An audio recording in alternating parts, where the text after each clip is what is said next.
The scent of lemon-polished wood and slow-roasted prime rib used to be the smell of dread for Alara.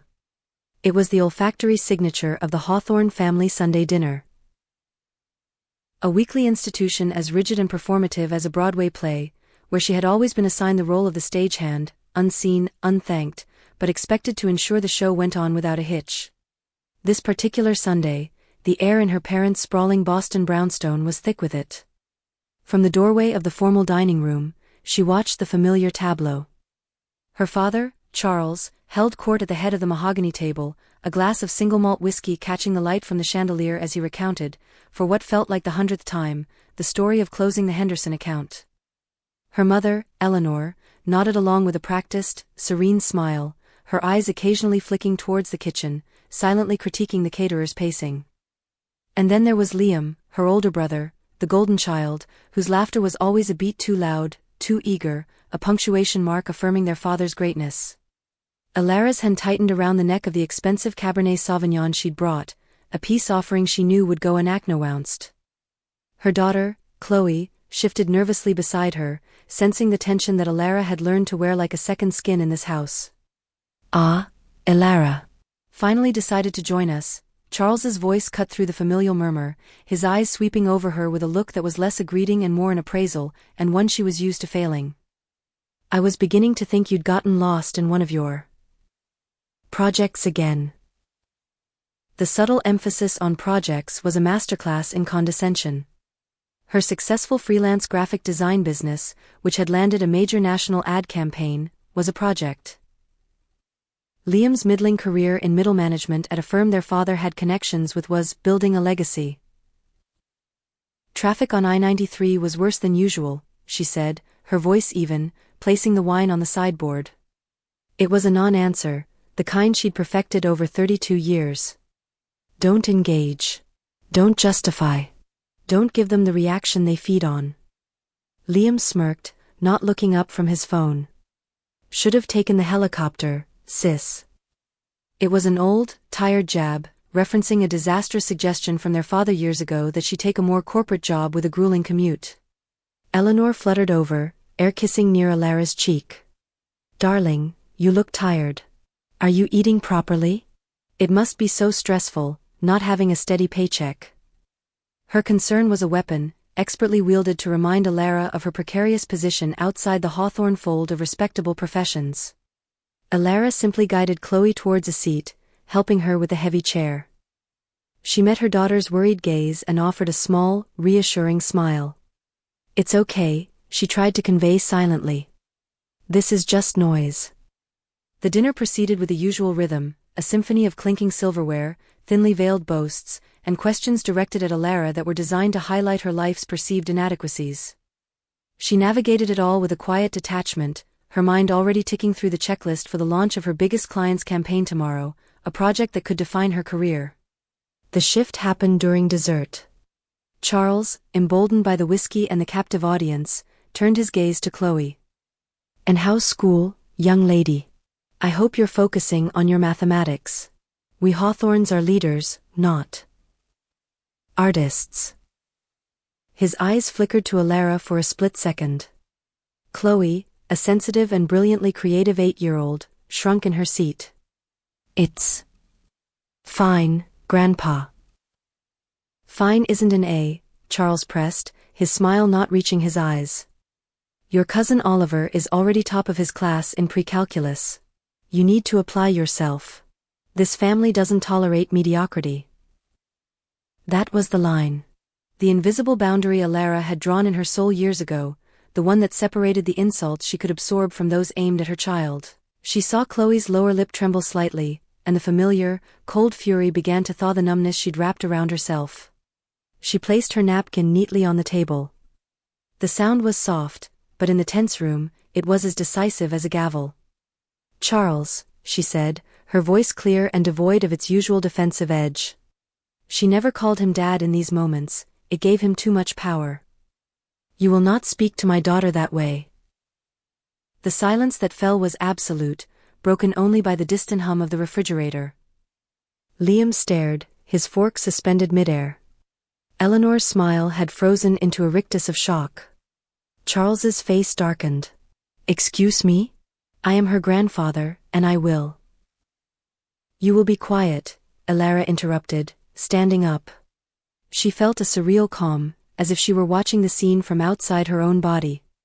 We're leaving. She held out her hand to Chloe, who took it instantly, her small fingers gripping Elara's like a lifeline. As she guided her daughter from the dining room, she heard Liam's stage whisper, "See? Can't even take a little constructive criticism. So dramatic." Elara didn't pause. She didn't look back. She collected their coats and walked out the heavy front door into the crisp evening air, the weight of their judgmental stares falling away with each step down the porch. As she buckled Chloe into the car seat, her phone buzzed in her purse. Once, twice, 3 times. She didn't need to look to know it was her mother, the designated damage control agent. She started the car and pulled away from the curb, the grand brownstone shrinking in her rearview mirror. An hour later, as Chloe contentedly sipped a chocolate milkshake at a diner far from that world of polished perfection, Elara's phone buzzed again, this time with a different, more urgent tone. It was an automated alert from her bank.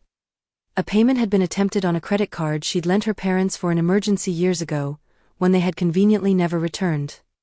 A card she had, just 30 minutes prior, quietly deactivated from her banking app. She looked at the declined transaction notification, a small, hard smile touching her lips. Walking out of the dinner was just the first move. They had no idea the game had just changed, and that she was finally ready to play to win. The silence in the car was a bomb. Chloe, lulled by the rhythm of the road and the aftermath of her milkshake, had fallen asleep in the back seat, her head tilted against the window. Elara drove aimlessly for a while, the city lights blurring into streaks of gold against the indigo night. The confrontation had left her not drained, but electrified. A circuit, long closed, had finally been blown open. The buzzing in her purse was a persistent fly against this newfound calm. She let it go to voicemail. A minute later, it started again. And again. By the 5th call, the digital battle was intruding too sharply on her peace. At a red light, she finally glanced at the screen. 9 missed calls from Mother. A 10th began to ring. With a quiet sigh, she tapped the screen and activated Do Not Disturb. The world went silent again, save for the soft hum of the engine. She took Chloe home, tucked her into bed, and kissed her forehead, a fierce, protective love swelling in her chest. This was what mattered. This quiet, this safety. This was what she was fighting for. An hour later, settled on her sofa with a cup of tea, her phone lit up with a text. It was from her father. No greeting, no preamble. Charles, what the hell was that performance tonight? You humiliated your mother and me in front of your brother. Apologize to Chloe for causing a scene and call your mother. This isn't how family behaves. Elara read the message twice. The audacity was breathtaking. She had caused the scene? She needed to apologize to Chloe for protecting her? It was the same dizzying logic that had governed her life. She didn't reply. She simply took a screenshot, saved it, and placed the phone face down on the coffee table. The old Elara would have drafted a dozen frantic responses, trying to logic, to plead, to explain. The new Elara understood, you cannot reason with a person who is committed to misunderstanding you. The next morning, the real war began. She was in her home office, reviewing the final assets for the client launch, when her personal cell, now silenced, began to vibrate across the desk. Mother.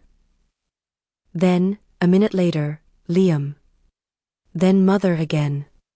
Then an unknown number. They were circling. She let them all go. Finally, her work phone rang. It was her assistant, Maya. Elara, I have your mother on the line. She says it's an emergency. Elara's blood ran cold. Using her work line was a violation of a sacred boundary. Thank you, Maya. Please put her through, and then you can take your lunch break. A click, and then the strained, tearful voice of Eleanor Hawthorne filled the line. Elara, thank God. I've been calling all night. What is going on? Your father is furious. My heart can't take this stress. Mother, I'm at work. This isn't the time. The time. Eleanor's voice sharpened, the tears evaporating. The time was last night before you decided to throw a tantrum. Now, I need you to fix this. Your father tried to pay the country club dues this morning and the card was declined. He's apoplectic. What did you do?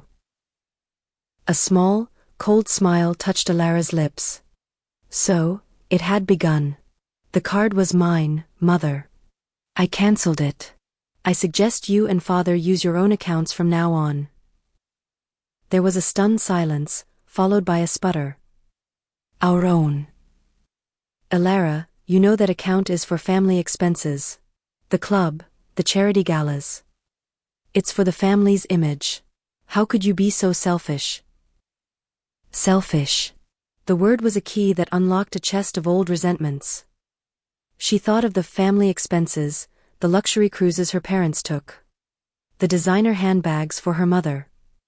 The golf trips for her father. All conveniently categorized under business development or client entertainment for the family holding company.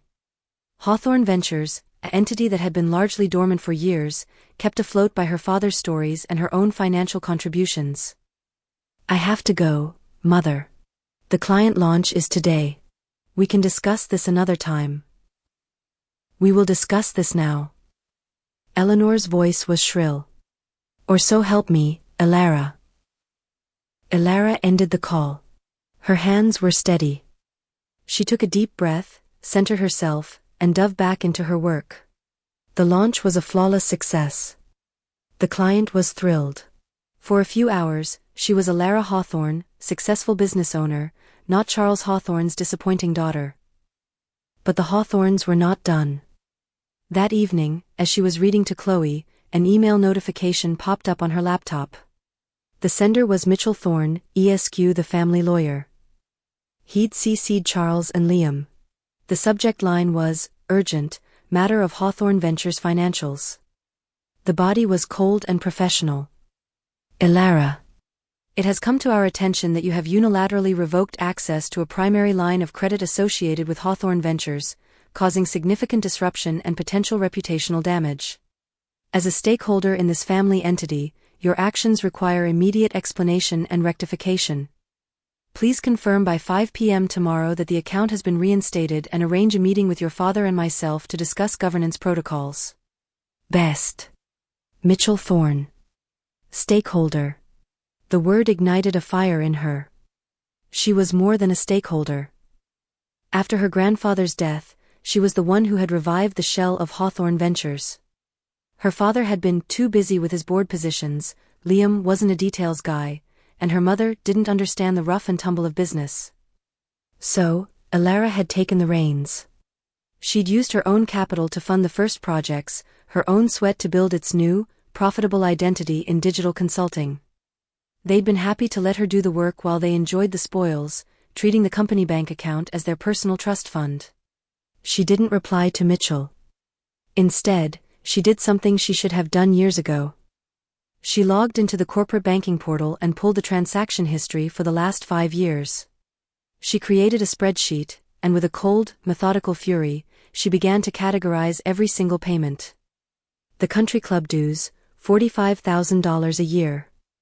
Her mother's personal shopper at Neiman Marcus, roughly $80,000 annually. Liam's consulting fees, for a job he never did, $60,000 a year. The lake house maintenance for a property that was solely for their personal use, $30,000 a year. Luxury vacations, fine wine subscriptions, a leased BMW for Liam, all filtered through the company. The total, over 5 years, came to a staggering $1.4 million. Money she had earned. Money they had taken without a second thought, all while belittling her own career. This wasn't just about a declined credit card anymore. This was about reclaiming her life's work. The next day, she scheduled a meeting. Not with Mitchell and her father, but with her own accountant and a sharp, no-nonsense corporate lawyer named Alicia Desai, whom a trusted colleague had recommended. Incredible, Alicia said, her eyes scanning the spreadsheet. Her demeanor was calm, but Alara could see the flicker of professional outrage in her eyes. They've been using the company as a personal piggy bank. The tax implications alone are a nightmare. What do you want to do, Alara? Alara looked from Alicia to her accountant, then down at the damning numbers on the screen. I want it all back, she said, her voice quiet but firm. And I want them out. Permanently. Alicia nodded. Then we need to establish absolute legal control. Do you have the founding documents? The shareholder agreement? Alara went home and began to search. She tore through her filing cabinets, pulled boxes down from the attic, her heart pounding with a grim sense of purpose. She found tax returns, old invoices, but not the original incorporation documents for the revived Hawthorne Ventures. Frustrated, she went to the back of her closet, looking for an old lockbox. Her hand brushed against something else, a dusty, leather-bound portfolio wedged behind a stack of yearbooks. She pulled it out. It was her grandfather's. John Hawthorne, the cover was embossed in faded gold leaf. Her heart clenched. He had been the only one who understood her, who saw the fire in her that the rest of her family tried to extinguish. With trembling fingers, she unbuckled the strap. Inside were old photographs, his elegant cursive on the backs. And then, tucked into a hidden sleeve, she found a thick manila envelope. The return address was from a law firm she didn't recognize, Covington & Shaw. It was dated just 2 weeks before his death. Her breath hitched. She slid out the contents. It was an addendum to his will, specifically concerning Hawthorne Ventures. The language was plain and brutal. Being of sound mind, I hereby revoke any and all previous bequests regarding the entity Hawthorne Ventures. Recognizing the toxic and entitled nature of my son Charles's family and their fundamental lack of integrity or business acumen, I bequeath 100% ownership and controlling interest of Hawthorne Ventures, its assets, and its intellectual property, to my granddaughter, Alara Marie Hawthorne. It is my firmest wish that she build the enterprise anew, free from their interference and exploitation. They are to have no stake, no voice, and no financial entitlement to the company she will save from their neglect. Alara sank to the floor, the papers clutched in her hand. Tears she hadn't shed in years finally fell, hot and fast. He had known. He had seen it all coming. He had tried to protect her. But this document had never been filed. It had never been read by the lawyer who executed the will. The official will had split his assets, including the dormant shell of Hawthorne Ventures, equally among the family. Her parents and Liam must have found this envelope after his death and hidden it, knowing it would shatter their comfortable world. They had let her believe she was an equal partner, all the while knowing she was the sole owner. They had allowed her to pour her heart, soul, and money into the company, and then they had stolen from her. For a decade. The grief and rage were a supernova inside her. This was no longer just about setting boundaries. This was about justice. She drove to Alicia's office, the addendum in her bag feeling like a live wire. Alicia read it, her face a mask of professional composure, though her eyes widened slightly. This changes everything, Alara. This isn't a dispute. This is fraud. They concealed a legal document and have been profiting from that concealment for years. Every dollar they took was theft. Can we make it stand? Alara asked, her voice raw. With the right expert testimony to verify the signature and date? Absolutely. We can have it ratified by the court. We can nullify their shares retroactively. They will be legally required to pay back every cent, with interest. And we can press criminal charges for the forgery on the Lake House mortgage. Alara thought of Chloe. She thought of the years of belittlement. She thought of her grandfather's faith in her. Do it, she said. The following weeks were a whirlwind of quiet, brutal legal action. Alicia moved with terrifying efficiency. The addendum was verified and filed with the probate court. Notices were sent to Charles, Eleanor, and Liam. They were informed that their shares in Hawthorne Ventures were null and void, their access to all company assets was permanently revoked, and they were liable for the full $1.4 million, plus penalties and interest. The silence from their end was deafening for exactly 3 days. Then, the storm broke. Her father showed up at her office building, red-faced and screaming her name in the lobby until security escorted him out. Liam sent a torrent of abusive texts, accusing her of manipulating their senile grandfather and being a greedy, power-hungry monster. Her mother left a sobbing, 2-minute voicemail about betrayal, about blood, about how Alara was tearing the family apart. But the most vicious blow came from an unexpected direction. A business contact, an old college friend of Liam's, sent her a link with a simple message: "You should see this." It was a YouTube video. Her sister-in-law, Liam's wife Cassandra, was sitting in a tastefully decorated living room, crying softly into a tissue. The title was, "My Sister-in-Law's Corporate Coup, How She Stole Our Family Legacy." The video was a masterpiece of manipulation. Cassandra, with her perfectly highlighted hair and trembling voice, painted a picture of a close-knit family blindsided by a ruthless, calculating Alara. She spoke of a vulnerable grandfather manipulated on his deathbed. She claimed Alara had cut off the family without warning, leaving them destitute, all while sitting on a mountain of money she had built off the Hawthorne name. She didn't mention the forged mortgage, the hidden addendum, or the $1.4 million. The comments were a cesspool of outrage, directed squarely at Alara. She watched it once, her stomach churning. This was their final play, to destroy her reputation, to win in the court of public opinion since they had lost in the court of law. This was the climax. The battlefield had shifted from boardrooms and bank accounts to the screen of every smartphone. They had thrown the ultimate gauntlet. And as Alara sat there, watching the fake tears of the woman who had never missed a chance to mock her quaint little house, she knew exactly what she had to do. The quiet revolution was over. It was time to go public.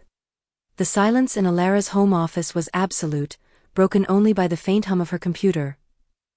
The frozen image of Cassandra's tear-streaked face stared back at her from the screen, a monument to their audacity and lies.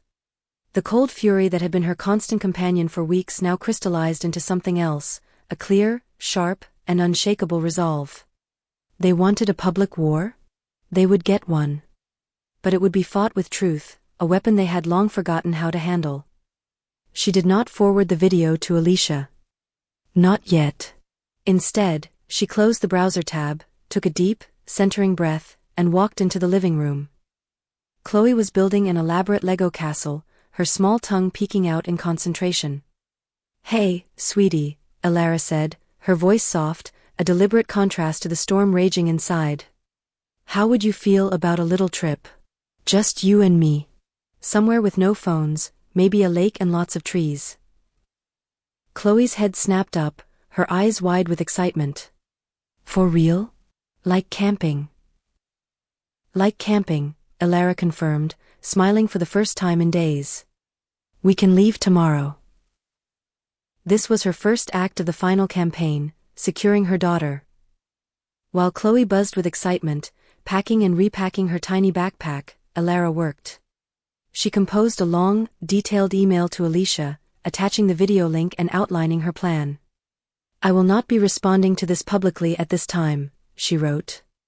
"Let them have their stage. We will be collecting the evidence. Please proceed with the forensic audit of all their personal accounts, specifically looking for the mortgage payments from the company. And draft the formal cease and desist for defamation. We will hold it in reserve." The next morning, they left. For 3 days, they were gloriously, blissfully offline. They hiked trails carpeted with pine needles, skipped stones across a glassy lake, and roasted marshmallows over a crackling fire. Alara watched her daughter, free from the weight of judgment and expectation, her laughter echoing in the clean, open air. It was the perfect antidote to the Hawthorne's poison, a potent reminder of what truly mattered. The peace fortified her, filling the reservoirs of her strength that they had spent a lifetime trying to drain. When they returned, tanned and smelling of wood smoke, Alara was ready. The digital battlefield was as she expected. Over 100 missed calls, a torrent of angry emails from addresses she didn't recognize, and a handful of concerned messages from distant relatives who had seen the video.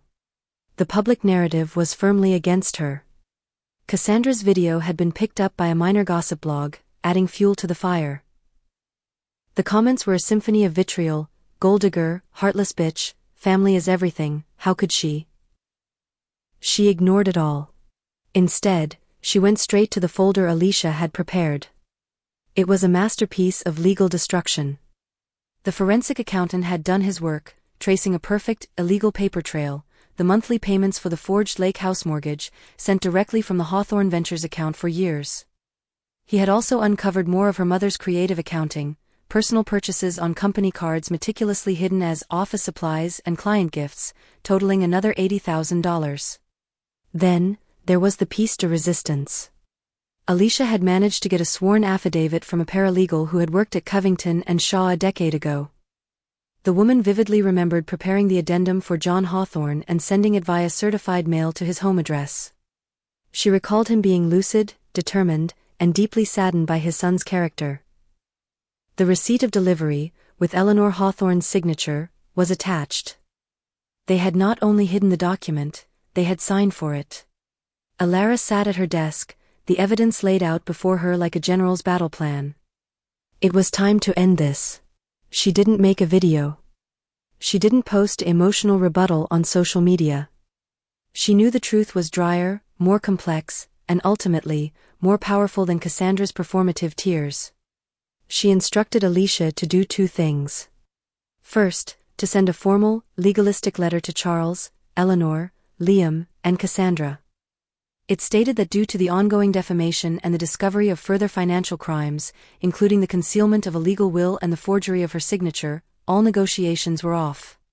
The full $1.4 million was now due within 30 days, or they would face not only a civil suit for restitution but criminal charges for fraud, forgery, and theft. The cease and desist for the video was included, with a note that failure to remove it would result in an immediate lawsuit for defamation and intentional infliction of emotional distress. The second thing she did was more subtle. She had Alicia contact the editor of the gossip blog that had run the story. She offered no comment, no interview. She simply provided them with a heavily redacted copy of the court-ratified addendum, the cover page of the forensic accountant's report highlighting the $1.4 million, and a single, unambiguous line. The truth, as ratified by the Suffolk County Probate Court, stands in stark contrast to the narrative being presented online. The reaction was not the screaming, emotional explosion of before. It was a silent, structural collapse. The video disappeared from YouTube within 2 hours of the letters being delivered. The blog post was updated with a terse, editor's note, the situation appears to be more complex than originally reported. The phone calls stopped. The emails ceased. The silence that descended was profound, broken only by a single, final email from her father, 3 days later. It was only 5 words long. Charles, you are no daughter of mine. Alara read it, felt the old wound twinge, and then let it heal over for the last time. She didn't reply. He was right. She wasn't his daughter anymore. She was John Hawthorne's granddaughter. She was Chloe's mother. She was her own woman. The 30-day deadline came and went without payment. Alicia filed the civil suit. The process servers found them at a rented apartment in a less prestigious part of the city. The brownstone had already been quietly listed for sale to cover their mounting legal debts. They did not fight the suit. A default judgment was entered against them for the full amount. Their assets were frozen. The lake house was foreclosed upon and sold, the proceeds absorbed by the judgment. Alara never pressed criminal charges. It was the one mercy she afforded them, not out of weakness, but out of a final, absolute indifference. Putting them in jail would have meant they were still a part of her life, still a problem to be managed. This way, they simply ceased to exist. One afternoon, 6 months later, Alara was hanging a new painting in the sleek, modern offices of the rebranded company, now simply Haven Consulting. Maya walked in, holding a small, certified envelope. This came for you. Personal. Alara opened it. It was a check. From Charles and Eleanor Hawthorne. For $25,000. A note was paper-clipped to it, in her mother's elegant, shaky handwriting. A first payment. There will be more. We are sorry. No excuses. No justifications. Just a stark admission and a tangible act. Alara looked at the check for a long time. Then she walked to the shredder next to her desk and fed it through, watching the thin strips of paper fall into the bin like confetti. An apology a decade too late was not an apology, it was a noise. And she was done listening. She turned back to the window, looking out at the city skyline. The company was thriving, more profitable and respected than ever. Chloe was happy, her creative spirit blossoming in their safe, loving home. The weight was gone. The constant, low-grade hum of anxiety had been replaced by a quiet, steady peace. The story of the Hawthorne family had ended. Her story, the one she was writing for herself and her daughter, was just beginning. And it was filled with a silence so deep and so complete, it sounded like freedom. The silence, once a weapon she wielded against their noise, had now become her natural state. It was no longer an absence of sound, but a presence of peace. Alara stood by the floor-to-ceiling window of her new apartment, a spacious, sun-drenched loft in a neighborhood she had chosen for its light and its distance, both geographical and spiritual, from the brownstone of her childhood. Below, the city moved, a river of anonymous life, and she was no longer a pebble caught in its current, but a steady, observant vessel on its surface. It had been a year. A year since the final, legal gavel had fallen, since the checks had stopped coming from her parents' dwindling accounts, since the last, desperate attempt at contact, a birthday card for Chloe, returned unopened, had ceased. The war was over. The occupation had ended. Her company, Haven Consulting, was not just successful, it was a testament to her values. She had raised salaries, implemented a profit-sharing model, and fostered a culture where talent, not lineage, was rewarded. The ghost of Hawthorne Ventures had been exorcised, its name a relic in a forgotten filing cabinet. Her team, a group of bright, dedicated individuals who knew her only as Alara, the boss, had no knowledge of the family drama that had birthed this new entity. They respected her for her vision and her fairness, a novel sensation that still, occasionally, brought a lump to her throat. One Saturday morning, she and Chloe were building the treehouse. It was a sprawling, ambitious structure in the old oak in their community garden, a project born from that first camping trip. Alara, wielding a power drill with a confidence that would have made her father scoff, was securing a railing while Chloe, her small face scrunched in concentration, passed her screws. "Mommy," Chloe said, her voice casual, as if asking about the weather. "Is Grandpa ever going to come see our treehouse?" Alara paused, the drill humming down to silence. She looked at her daughter, at the genuine, uncomplicated curiosity in her eyes. There was no pain there, no longing. It was a simple question. The poison had not been passed on. The cycle was broken. She knelt down, meeting Chloe's gaze. "You know, sweetie, I don't think so. They live in a different world, and it's very far away from ours." Chloe considered this for a moment, then nodded, her attention already captured by a ladybug crawling along the wooden plank. "Okay. Can we paint the roof blue?" Alara's heart swelled with a love so profound it felt like a physical force. "Yes," she whispered, brushing a strand of hair from her daughter's forehead. "We can paint it any color you want." That was the moment she truly understood the magnitude of her victory. It wasn't in the financial statements or the legal documents. It was in her daughter's unburdened okay. She had not just reclaimed her money and her company, she had reclaimed her daughter's future. She had given Chloe the priceless inheritance of a peaceful childhood, free from the corrosive anxiety of never being good enough. Later that week, she was cleaning out a box of old files, a final ritual of purging the past, when she found it. A single, faded photograph. It was of her and her grandfather, John, taken in his workshop. She was maybe 10, and he was guiding her small hands as they worked on a simple birdhouse.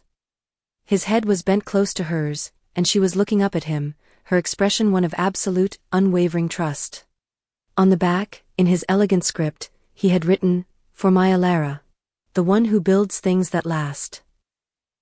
She didn't cry. She smiled. She took the photograph and placed it in a simple frame on her new desk, next to a recent picture of her and Chloe, laughing, their heads thrown back in identical joy. The two bookends of her life, the one who believed in her, and the one for whom she had become the person worthy of that belief. The final, Quiet closure came in the form of an email from a mutual acquaintance, a woman who had always tried to play the peacemaker. The email was brief, a piece of gossip passed on, perhaps with the hope of stirring something. "I thought you should know," it read. "Charles and Eleanor have moved to a retirement community in Florida. Liam and Cassandra divorced. He's working sales for a car dealership in New Jersey. They all just drifted apart. I guess without you to orbit around, they had nothing left to hold them together." Alara read the words, and felt nothing. No schadenfreude, no pity, no vindication. They were simply facts, news about strangers.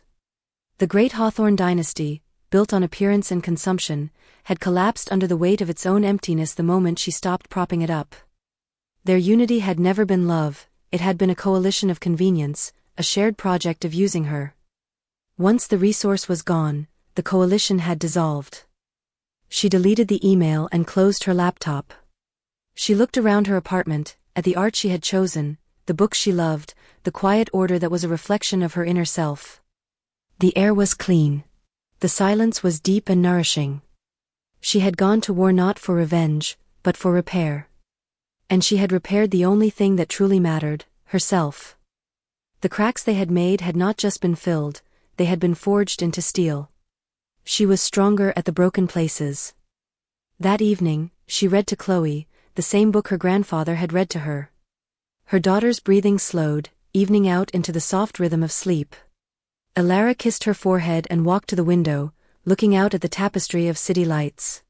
There were no more calls to dread, no more messages to ignore, no more financial traps to avoid. There was only the present, and a future she was building with her own 2 hands, day by day. The story was over. Her life had begun. And in the profound, merciful quiet, that was everything.